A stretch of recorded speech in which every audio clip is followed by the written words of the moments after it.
What's up? What's going on, everybody? Welcome another Saturday edition of the Real Estate News. We're diving into Alabama. We're going to talk a little bit about some Alabama news pertaining to real estate, business, and everything in between.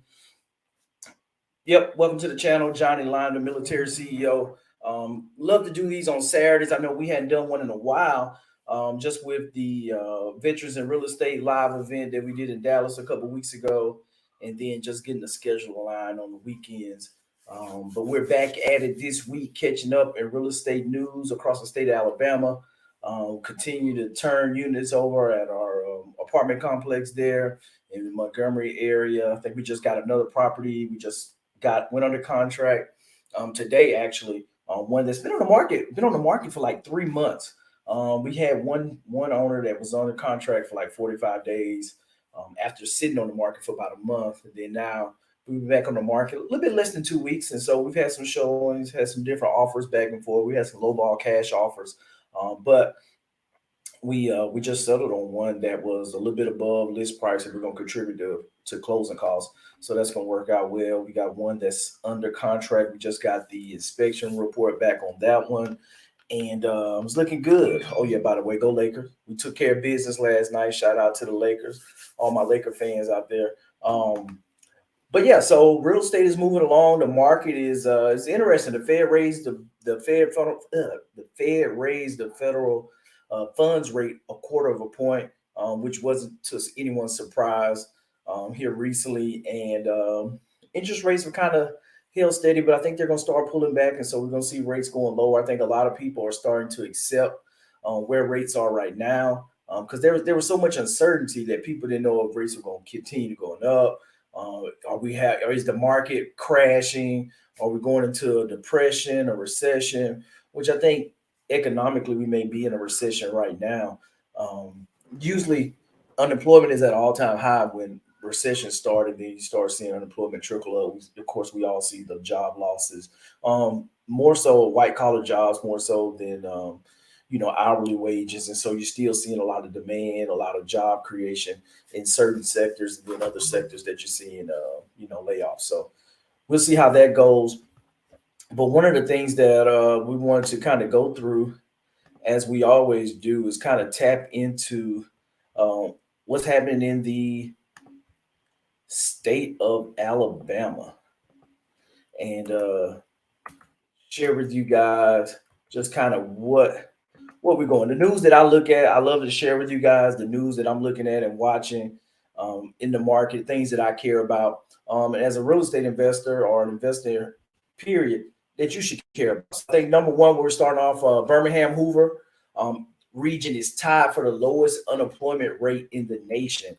They're looking back at data from February, but we were tied with Miami, Florida for the lowest unemployment rate in the U.S. among metro areas with over a million residents. This was a study from the Bureau of Labor Statistics. So someone with a reputable name with that. But in the month of February, in the Birmingham Hoover metro area, the unemployment rate was 2.2%. That is super low, 2.2%. And that's the thing that they're saying here. Christopher Burks, he chimed in and said that the metro's economy is bouncing back post COVID. I agree that you see the decisions that's being made by leaders at the city level. We're bringing in businesses. We continue to promote growth, population growth, bringing in more and more people. So I think that's something that we're gonna continue to keep our eye out for. With 564,000 people in the metro area, as of February 2023, that only 12,000 people were unemployed. And so that's what you want to look for when you start looking at markets that you care about, and just continue to understand what's going on in the market. So that's Birmingham, Madison County, a little bit further up the road. Looking at the market there around the Huntsville market. So $13,000 for us. We're comparing. They went back 2018, so they went back 5 years, but they were looking at the median household income increase, with the median income being $76,977 in 2022, compared to 63, a little over 63,000 back in 2018. So that's about $10,000 in the last 2 years, they're saying. compared to where they were with the income percentage that jumped. That's a pretty hefty increase in just 2 years. And I think a lot of that's being driven by continued growth. You got the space industry that's booming in Huntsville. You got the FBI that's at a large campus. You got a lot of car manufacturers in that area as well too, which goes to the bottom line. We're creating a lot of new jobs in the area, and I think that's one of the things. But you see in here, inflation and job competition appear to be the biggest factors that drive the increase in pay. And that's one of the things that when you have demand, that you're going to have a higher wages for employees. When you got a lot of businesses that's jockeying or looking for labor in the area, if there's a shortage of labor, they're going to have to pay more in order to hire the right talent to come in. And so I think that's where we are right now. And we all know, and they kind of quoted it here, that looking back at last May, that inflation was 8.6%, the highest that it had been since 1981, almost 40 years, a little bit over 40 years. And so I think that's where we got to understand that inflation, if they don't stop inflation, if you think about it, if 8.6, if that lasted for a decade, that the value of the dollar, essentially the dollar was going to use its value 86% of the purchasing power of the dollar eroded. So that's one of the things why they have to fight inflation. They have to raise interest rates across the board and do whatever they need to do in order to stop inflation, because nobody will be able to afford anything. It'll cost $100, in order to buy a loaf of bread. That's the thing that you don't want to have happen. That's what happens when inflation just kind of runs rampant, and it just takes a whole lot more of the money, because your currency, the dollar, becomes worth less and less, and it takes more of those worthless dollars to buy an asset. And that's why real estate is a great hedge against inflation. And you see that real estate, of course, real estate always lags. Hadn't seen a large swing in property values, but the thing with that, it takes a lot more of these dollars to buy any asset. And that's the thing. If you're buying real estate that's producing cash flow, that is going up in value because of inflation, it's going to make it worth more. Because whenever the Federal Reserve or the government, whoever you want to point it at, they flood trillions of dollars into the economy during COVID with the CARES Act, that it was just a matter of time. And I think that's why you saw a lot of institutional buyers, hedge funds, that started buying real estate. They started buying rental, buying thousands of rentals. You'll see, we'll talk a little bit about here about build to rent. That a lot of these large institutions, they're doing build to rent, and they're trying to get some type of return on their money, just so, because they know inflation, that in order you have this money, you got to deploy money and get some type of return on it. You got to invest in something where you can get a return on it. And so I think that's one of the things that we're seeing here with just the Huntsville market in general, that when you see the wages going up like that, $10,000 in just a 2-year period, that's what you want, especially as a real estate investor, that you want to invest in markets that, one, you have population growth, two, you got new jobs coming to the area, and then three, areas with low crime. If you got those things, then you pretty much got a really good recipe for long-term appreciation and for low vacancies in those areas. But one thing that you do have to watch out for with Huntsville is just being overbuilt. That there's so much new capacity coming online, that you just got to make sure when you get into your projections that you're conservative, because if you have a lot of units, a lot of multifamily units coming online at the same time, that's all going to bring in the same tenant pool or the same residents. And if there's not enough people to go around, then you may have a larger vacancy. That in return, having more inventory, more supply is going to push demand down, and so you're going to see your occupancy levels drop, and what you can charge for rent drop, just because there's more competition, people have more choices. Then that's where you see a lot of the time where you're going to have a decrease in the amount of rent that you can charge in that area, which is a good thing. I know we talked a couple weeks ago about people actually being charged, rent being doubled in moving overnight, whereas they were paying $900, and then boom, the property sold, and then they took rent up another $900 to $1,800 a month. And they were just talking about the homeless issue that they have, whereas their families being broken up, staying with friends and other family, just so they can have a roof over their head, or people sleeping in cars, things like that. That when you start seeing these things here with inflation and just the price of everything increasing, that there's a lot of second and third order effects that happen in the community.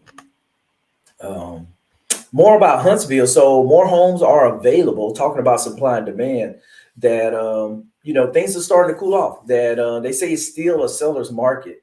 Uh, I don't know. We'll look at it and see. I think this is still some branding, and realtors still trying to push buy, buy, buy. I think if you have to buy, you're moving to an area, then if you're gonna be there for a while, then yeah, it makes sense to buy a house. But if you don't have to buy a house, then it's probably not a good time to just go out house shopping to move up, especially if you got a low interest rate locked in your current residence.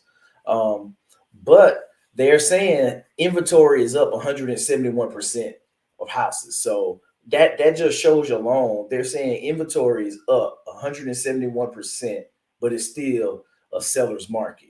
So just think about how crazy the market was last year. If we go up 171% in inventory and it's still a seller's market. That just tells you how dire the inventory problem was last year. But you're seeing here that houses are staying in the market 3 times as long as this time last year. They're saying sales had stabilized. I think when I was reading this earlier, that around 33 days is the time on market for houses right now. That according to the report, 1,430 available homes in the county right now, Madison County, at the end of March, compared to this time last year, y'all, 524. So it's only 524 houses on the market during this period last year. The new construction increased 200% in that time frame from 288 to 840. So that's what I'm telling you guys, that probably, I don't know, it probably maybe takes somewhere 6 to 9 months. I don't know how the pipeline with logistics with getting materials in and everything, but you can see a house built in 6 to 9 months, just depending on just the crew and just the availability and everything for the different trades. But look at that, 288 to 840. There's a lot of inventory coming on the market in Huntsville. So if you're in the market looking, maybe good time to rent for maybe 9 months to a year to wait for all this inventory, 840 units come on. And it just see, because builders have a great opportunity. They can buy down rates. Um, One of the things they can do, of course, they're not doing it here, they can slow down their production, but they have a lot of different tools they can use in order to move inventory. And so it just makes it that much tenable just to go buy new construction, especially if the builder, they have margin in there where they can buy down your rate. They can do different things to get you in the house a little bit cheaper compared to other individuals, or just buying directly from the previous owner. That's one of the things that we did. I think we had our property that I mentioned that was went under contract today, that we had it listed 289 and they took the price up to 293, and we're going to pay 12,000 in closing cost proration, just concessions that we're going to give them for the closing of the deals, which is fine. A lot of times homeowners, they don't have it, but I think we have a large amount of margin on this deal. I think we're sub 200 all in on this property. So it was like, okay, if we go ahead and move it, we spent about on the market 90 days after we were under contract for 45, almost 45 days, and the buyer couldn't close because the lender told them they had to sell the house like a week before the end of the contract in order to get the deal done. Of course, we gave them an extra week extension. They couldn't make it happen. Their house back in wherever they were living at didn't pass inspection. They got it under contract. It was just, yeah, it just got to the point where they were like, hey, we got to get a cheaper house. And it happens. It happens. And so that's one of the things to look at, that you got to be willing to negotiate and just be conservative with your deals where you have enough spread in the margins for my guys and gals out there that's fixing and flipping properties. You want to have that margin in there where you can negotiate. The market is changing. It's not 2022. There's not a lot of bidding wars for those type of properties. But I will tell you, we've seen crazy demand. We got a property in the market for 209, and I think we had like 6 showings in 2 days. We got a couple of people that's contemplating putting an offer. So people are taking a little bit more time, but there's a lot of demand for sub 250,000 in our market in Panama City, Florida right now. Sub 250,000, that there's a lot of competition because there's no inventory. And that's the thing that you see right here, that next paragraph, that the highest inventory levels remain in the 350,000, 500,000 range. That's what builders have been building more expensive homes. Nobody's really looking to build entry level houses for 200,000, 250,000. That had been where the opportunity for the large profit margins have been at. And so that's where I think we're going to continue to see an issue with the cheaper houses, cheaper inventory, where a lot of the first time home buyers are looking to purchase homes, that there's just not a lot of inventory and there's an extraordinary amount of demand. And so if you're fixing and flipping houses, that's where you need to, that's where the demand is. That's where you need to provide the support. So being able to get great off market deals is going to be a premium. That's going to be a great skill set to have, just because there's so many people that's going to be looking for those properties. Because guess what? A 6% interest rate versus 6.5, 7% interest rate, there's less increase in the cost of that loan in a $200,000 house compared to a $500,000 house. And guess what? We just talked about how rent went from $900 to $1,800 a month for one individual. So if you're going to be paying the same amount of rent, when you start looking around 200, 250,000, it probably makes sense to go ahead and just purchase a home. But everybody's situation is different. And there's pros and cons with home ownership. But I will tell you, owning a home is one of the easiest ways to build wealth. I've seen it time over time again with buying multiple homes that I've lived in personally, of course, on the investment side, and apartments and multifamily is a whole nother, strategy, and just so many benefits. But this is the thing here that we're seeing just with Huntsville, that 33 days in March, 33 days is still a seller's market. If it's still homes are only staying on the market a month, then yeah, it's still a hot market. The inventory is coming. You see there that the new constructions increased 200%, so they're trying to keep up with demand. But Huntsville is going to be it's going to be hot for a while. I think Huntsville is kind of in that, probably, if you want to do a baseball analogy, probably in that third inning, kind of compared to where Nashville was 5 to 7 years ago. That I think Huntsville is kind of right behind, where just the growth demand is just insane right now in that area. So something to definitely keep your eyes on in the Huntsville market. Um, Following the jobs, talking about jobs, jobs. If you want to follow the jobs, then that's going to tell you where demand is going to be in the future. But here in this situation here, we had a graphite plant that's coming online, that's going to supply battery technology for or provide raw materials for electric vehicle battery manufacturers. So they're building a $200 million processing plant in Coosa County. I think Coosa County is what, outside? That's outside Birmingham, if I'm not mistaken, going towards like, yeah, Alexander City, down 280.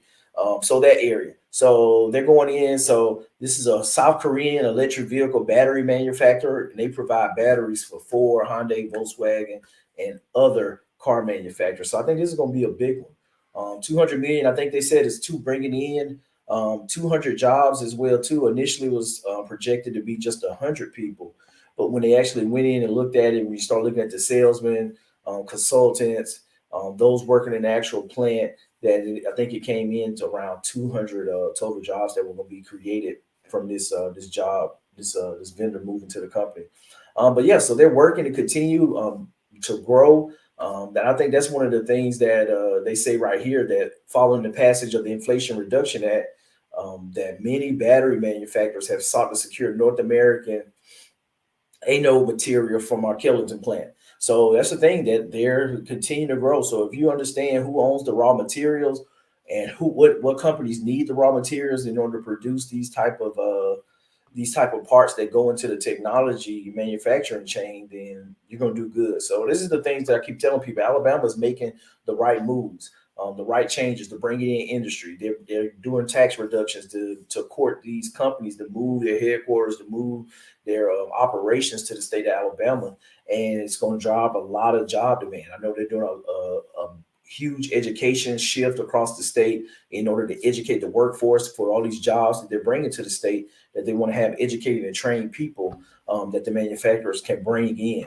And so I think it's a great partnership with industry, with academia, and all of that coming together. Whereas that now that the state is going to flourish, they're going to benefit for all that tax revenue that's coming, that's generated, and continue to position the state going forward. And on top of that, that historically, the price of real estate hasn't appreciated drastically like a lot of other markets across the United States. And you still have that affordability factor with just the entry level cost to get into a home is still fairly affordable, which we all love about the state of Alabama. But that's kind of one of the things that I wanted to talk about with you guys, and just kind of share when it comes to real estate. and that it's all about the numbers, the business, the population, the growth that's happening, and being able to just take that information and be able to move with speed when it comes to how you invest, what areas you choose to invest in, and being able to make smart decisions as you go through and look to invest in whatever market it is Birmingham, Huntsville, Mobile, Montgomery, that you have so many different opportunities to kind of dig in and find the information that you're looking for.